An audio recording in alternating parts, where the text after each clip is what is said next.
Estamos ao vivo. Boa noite, sejam muito bem-vindos ao Status Bem Casados.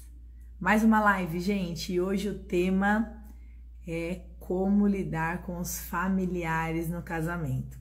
Vou contar uma coisa para vocês, se é que vocês ainda não sabem. Quando a gente casa com alguém, a família dessa pessoa vem junto para o nosso casamento, dentro da bagagem, dentro da mala que a gente traz da nossa vida pregressa. Pois é. E tem muito casamento naufragando por causa de alguns conflitos que têm surgido com os seus familiares. Ou porque alguns ainda não conseguiram cortar o cordão umbilical com suas famílias de origem, ou porque alguns não sabem se posicionar diante da influência dos parentes difíceis. E aí a conclusão de tudo isso é que os casamentos têm gerado marca nos casamentos, têm gerado conflitos e tem muita gente sofrendo com esse assunto. Olá, pessoal. Tem um pessoal chegando aí. Tudo bem? A Thaís fez essa introdução da live de hoje sobre familiares. E aí a gente quer abordar esse assunto com vocês hoje. Estão ouvindo bem a gente? Vocês estão vendo bem? Mande aí na caixinha se tiverem, por favor, para que a gente possa saber que tá tudo correndo tranquilo. É isso, gente. Então nós vamos falar sobre familiares. Pega esse aviãozinho que tem aí embaixo, compartilha, manda para algumas pessoas para que elas possam estar conosco e que possam estar ouvindo sobre esse tema tão importante que a gente precisa alinhar para poder viver a plenitude do nosso casamento. É isso aí, gente. A gente vai falar aqui, começar a falar sobre o conceito de família quando a gente casa, né? Quando a gente casa, a gente tem que entender que, assim, a gente nasce, né? A gente cresce dentro de um lar. Eu tô falando na média das pessoas, né? Cresce dentro de um lar. Eu tô falando de uma família normal, né? Pai, mãe, filhos, sem ter nenhuma disfunção, sem ter nenhuma situação que fuja disso, tá bom? Tô falando na média. Então você nasce numa família, você cresce numa família, e esse é o conceito de família. Você é educado pelos seus pais, você vai para a escola e você tem os seus aprendizados ao longo da vida. Chega num dado momento da vida, você decide namorar, noivar, casar, e aí você casa.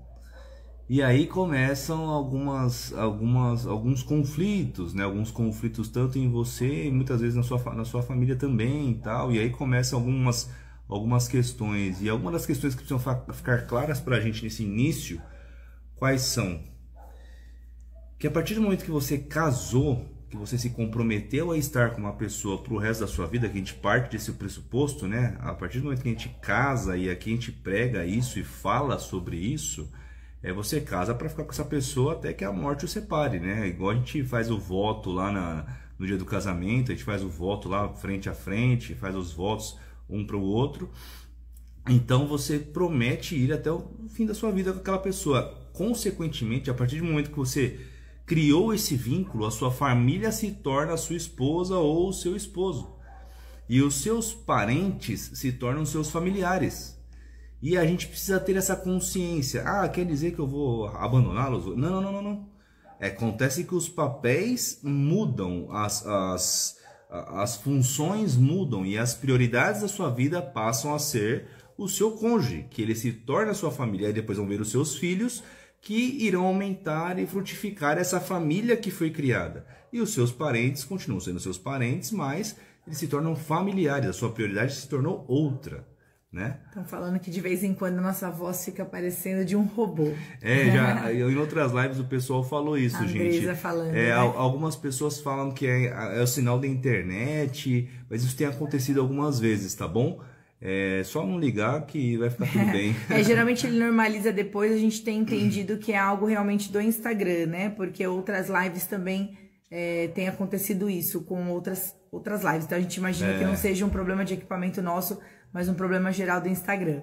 Mas acho que dá pra... Vamos tentar entender. Qualquer coisa a gente repete, vocês perguntam aí, a gente volta em algum assunto que não ficou entendível, tá? Então nós falamos agora sobre ter a nova família a partir do momento que você casou e a sua antiga família, os seus pais, seus irmãos se tornam seus familiares porque a prioridade agora é outra, né? E aí a gente tem que ter isso muito bem solidificado na nossa cabeça, porque aí você já começa a criar a divisão certa dos seus posicionamentos, das suas atitudes, do que você tem que fazer a partir desse momento. Porque as suas prioridades são outras. Então, foque nisso, tá certo? E aí, gente, depois disso que o Gabriel falou, né? Quando a gente começa a entender que a nossa família, ou quando a gente começaria a entender, né? Quando era esperado da gente entender que a nossa nova família agora é a nossa prioridade, e a família de origem lá, né? Ela passa a ser só os nossos familiares. Quando vem essa mudança de chave, começam a surgir alguns conflitos. E os principais dele, né? A gente vai abordar aqui 3 conflitos.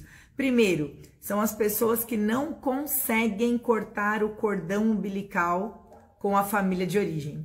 Então, a pessoa ela não consegue entender que a prioridade é a nova família. Ela ainda tem um vínculo muito forte com a família original. Segundo conflito, às vezes a pessoa ela casa e aí ela esquece da família de origem. Então, olha só os extremos. Em um dos momentos, né, em algumas famílias, ele não consegue se desgrudar da família de origem. Em outros, ele já desgruda e nunca mais quer voltar para visitar. Então, é um outro problema, é outro extremo. E um terceiro aspecto que a gente queria falar aqui com vocês, diante de alguns parentes difíceis, vamos falar assim, algumas pessoas mais difíceis de lidar, mais entronas, a pessoa, né, do casamento ali, o cônjuge, não consegue se posicionar e isso acaba afetando bastante o relacionamento. E aí o primeiro item desses aí que a Thaís falou, a gente vai passar um por um deles, né? Eu quero falar com vocês sobre o cordão umbilical. Aquelas pessoas que casam, vão viver a sua vida fora, vão ter a sua vida independente dos seus pais e não conseguem cortar o cordão umbilical. E aí eu quero que vocês façam um exame de consciência agora. Qual que é o exame de consciência? Vamos lá. Você é uma pessoa que quando você vai tratar das suas finanças e você está apertado, você está endividado, você estourou o cartão de crédito, é um exemplo aqui. E aí você não tem como pagar esse cartão de crédito. Você pensa, putz, vou pedir dinheiro pro meu pai. Faça esse exame de consciência. Você é essa pessoa ou você não? Você fala assim, vou me virar, vou trabalhar mais, vou fazer um bico, vou fazer alguma coisa para conseguir uma renda extra e conseguir me virar com esse cartão. Outro ponto. Se você vai procurar um emprego, continuamos no exame de consciência. Se você vai procurar um emprego, você pensa em pedir a opinião dos seus pais. Pai, eu posso ir naquele emprego lá? O que você acha de eu ir naquele emprego? E aquilo que seu pai e sua mãe falam vira lei para você. Isso você já tem a sua família fora. Você já tem a sua esposa, o seu marido em outra casa, tá? E aí você pega o conselho deles e o que eles falarem você toma aquilo como verdade e segue. Qual é você nesse papel? Ou então, os conflitos que você tem no seu casamento, você gosta de desabafar na casa dos seus pais. Levar a sua vida, o seu matrimônio para a casa dos seus pais. Quem é você nesse exame de consciência que eu passei? Então eu passei na parte financeira, na parte do trabalho e na parte do seu relacionamento. Você pensando nisso, se você é a pessoa que tudo quer dar satisfação para o seu pai, você ainda não cortou o seu... Quer pedir opinião, né? Quer validação. Você ainda não cortou o cordão umbilical com eles. E talvez isso seja um sinal muito claro de imaturidade sua ainda.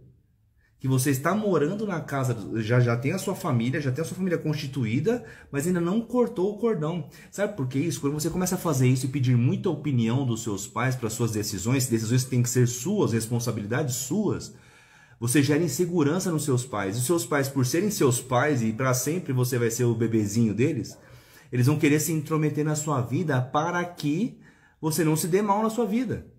Às vezes até por um excesso de zelo. Eles vão querer se intrometer na sua vida para te ver melhor. Só que isso não é o certo. O certo é você assumir as suas responsabilidades e saber lidar com os seus problemas. Porque isso é ter uma vida madura. Então, quando a gente fala de cordão umbilical, a gente fala nesse sentido. De você estar, de fato, se aconselhar com os pais, conversar com eles, mas não levar problema para eles. Porque isso gera um gatilho de maturidade em você e eles vão querer intervir nisso. E isso é muito ruim. E o seu cônjuge, ele se sente também só um coadjuvante, né? Porque se toda opinião que você precisa, você vai pedir para os seus pais e não para quem está do seu lado, para quem você escolheu casar para viver para sempre, isso também anula, invalida aquela pessoa que está do seu lado. Então, precisa realmente virar uma chavinha na mente, entendendo que a partir de agora, a primazia, a primeira notícia, né, que se chega, né, que você quer trazer, você tem que trazer para o seu cônjuge, para quem está com você. Né? Então, aconteceu alguma coisa ali no seu serviço, né, você vai ser promovido, alguma coisa nesse sentido. O pessoal tá falando o quê? Tá ruim? Não, ele escreveu um comentário ali e saiu algumas palavras. Joia. Ele falou teclado ruim, eu achei que era alguma coisa do som. Deu pra entender. Tranquilo. Então, gente, nós precisamos dar valor também à pessoa que está conosco. Então, esse foi o primeiro aspecto que o Gabriel tratou e eu quis dar uma complementada com essa pequena observação. A segunda categoria, vamos falar assim, né, de pessoas dentro do casamento são aqueles também que acabam abandonando seus familiares. Então, como nós dissemos, os extremos são muito complicados. Então, não dá para você continuar lá na barra da saia da mamãe, mas também não dá para abandonar 100%. Então, dá a impressão que você quis fugir da casa dos seus pais, fugir da casa dos seus pais, e aí a partir do momento que você casa, você vira uma chavinha também, você nunca mais quer voltar, nunca mais quer estar junto, nunca mais quer participar das questões ali dos seus familiares, dos eventos, né? E não é isso, não é por aí.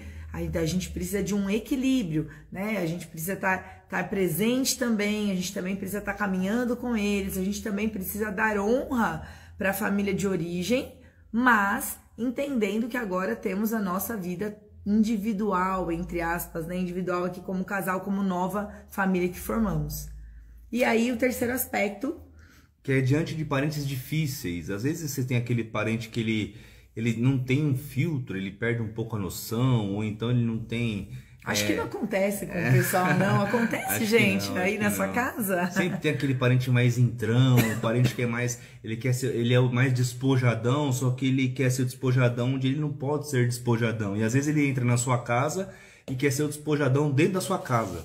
E aí ele não tem limites, ele perde o controle e quer se intrometer na sua vida.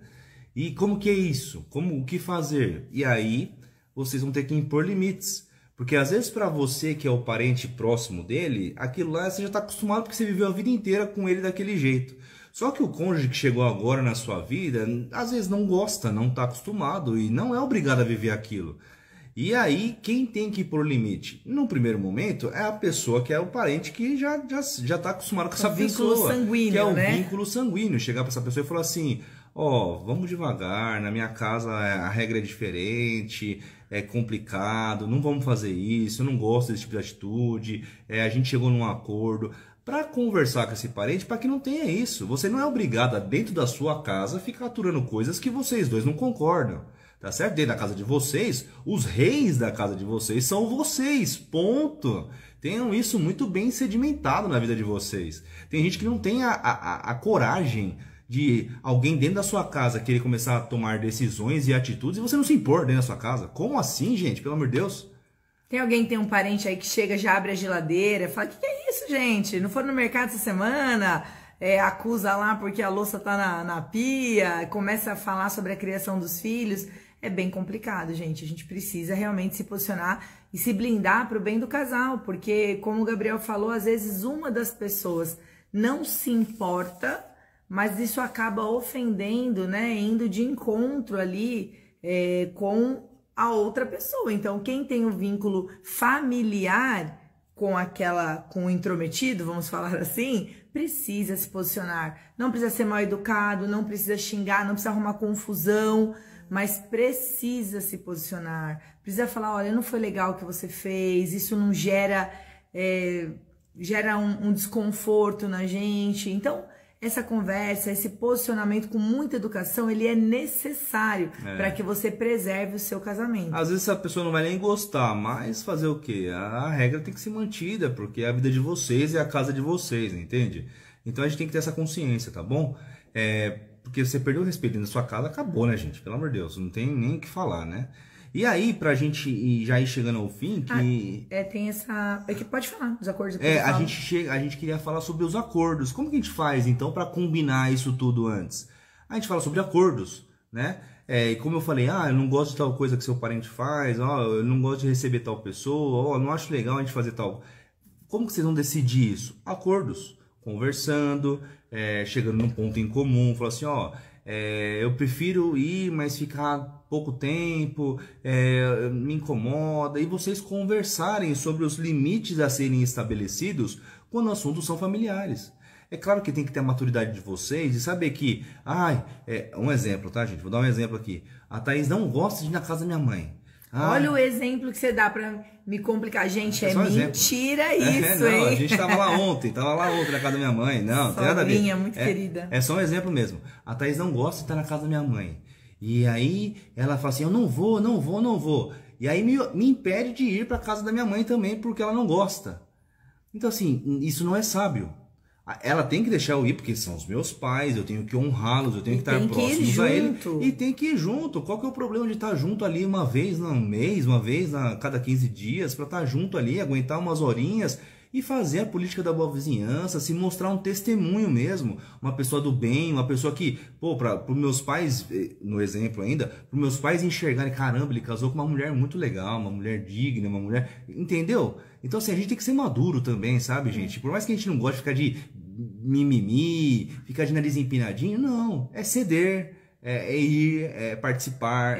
Nós entendemos que existem algumas questões bem específicas, né? Então tem gente que sofre mesmo, tem relacionamentos que estão sofrendo pela atuação específica de uma personalidade, de um tipo de pessoa ali que é mais intromissiva, que acaba ferindo, que acaba competindo, né? Então a gente tem a questão, às vezes, da mãe do homem que compete com a sua nora, né? Então quer falar, não, mas eu lavo a roupa melhor, mas sei lá, né? A gente sabe que existe isso, a pessoa que quer continuar tendo os filhos na barra da saia. Então, dependendo de alguma postura de alguns parentes, esses acordos que o Gabriel está falando agora, eles se tornam necessários para a sobrevivência, para o bom andamento ali do seu relacionamento.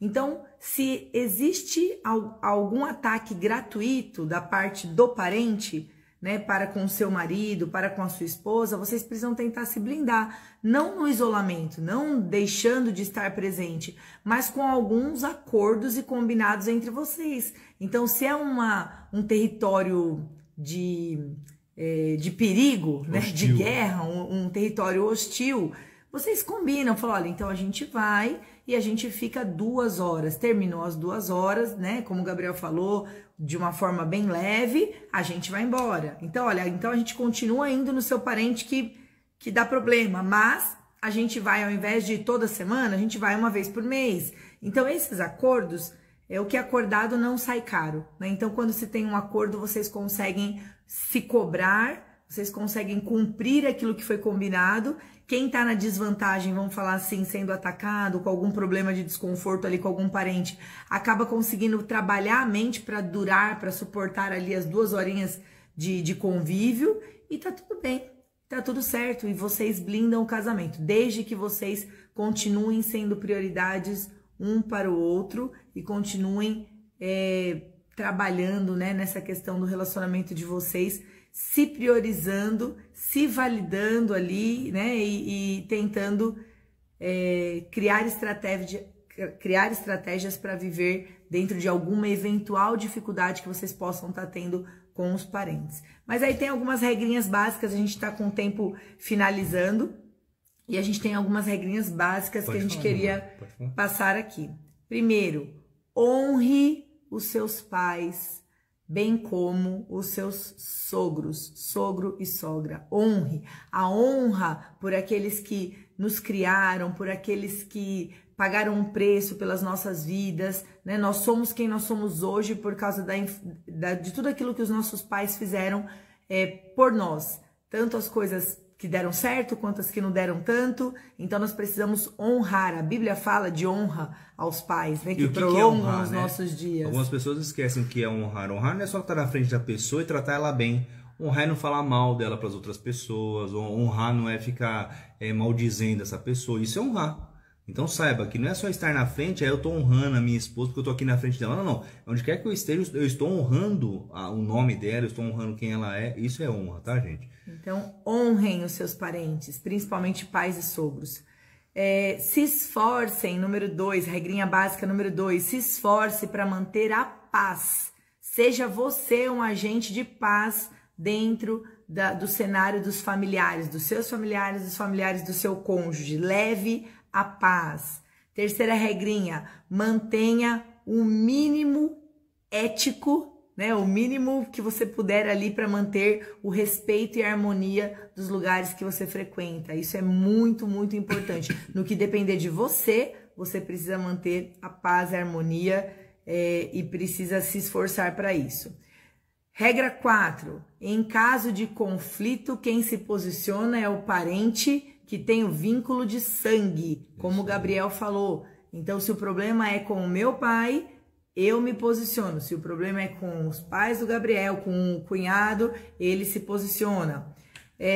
Nunca proíba de visitar, como o Gabriel disse. Às vezes fala assim, eu não gosto do ambiente da sua casa. Você não vai porque a sua mãe me atacou um dia, porque, sei lá, sua tia falou isso. Não proíba e sempre que possível estejam juntos, porque vocês casaram para ser uma só carne. É isso aí. E vocês precisam estar juntos. Isso é importante, o casal caminhar junto, mostrar unidade. E por último, perdoe quantas vezes for necessário. Perdoe quantas vezes for necessário. Se eu te ofenderem, perdoe e continue tocando a vida para que não haja rupturas, para que não haja problemas na sua conta. Que a maturidade parta de você, né? Se as outras pessoas não forem maduras, que a maturidade parta de você. E você seja o exemplo de pessoa, de cristão, ou o exemplo de maturidade mesmo, para que as pessoas possam se espelhar em você, tá bom? É isso, gente. Se tem alguma coisa que é importante para o Gabriel, é importante para mim também. E se é importante para mim, tem que ser importante para o Gabriel. Então pensem sobre isso, tratem bem os familiares uns dos outros, tentem criar estratégias para que vocês vivam aí um novo nível e pontualmente resolvam pequenos conflitos que podem estar acontecendo aí na sua casa. É isso, gente. Por hoje é só. A gente se vê amanhã às 21h30. Aguardamos vocês. É isso, um beijo, gente. Tchau, Até tchau, a próxima. gente. Tchau, tchau.